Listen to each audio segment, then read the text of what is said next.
مونچھوں کے کو بل دینا کیسا ہے؟ بھئی رسول مکرم صلی اللہ علیہ وسلم سے ایسا ثابت نہیں ہے۔ پیارے پیغمبر نے تو حکم دیا ہے انہک الشوارب کس الشوارب، کہ مونچھوں کو کاٹ کے رکھو اور ان کو نیچا پست کر کے کاٹو۔ تو یہ کاٹنے کا حکم ہے، جب بڑی رکھنا ہی پسندیدہ نہیں ہے تو پھر بل دینا کا تو نوبت ہی نہیں آئے گی جب اس کو کاٹا جائے گا۔ تو داڑھی کو سیٹ کروانا کیسا ہے؟ ودود مغل بھائی کا سوال ہے جی۔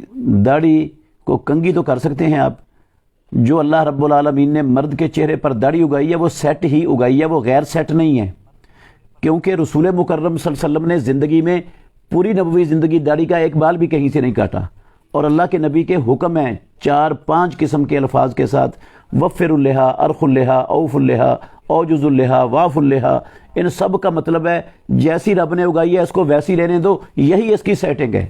تو اس کو کاٹنا اور سیٹ اپنے خیال کے مطابق کرنا، اس کا مطلب ہے اللہ نے جو بنائی ہے وہ سیٹ نہیں بنائی، وہ غیر سیٹ بنائی ہے۔ حالانکہ رب العالمین نے قرآن میں کہا لَقَدْ خَلَقْنَا الْإِنسَانَ فِي أَحْسَنِ تَقْوِيمٍ، تو یہ اس لیے درست عمل نہیں ہے۔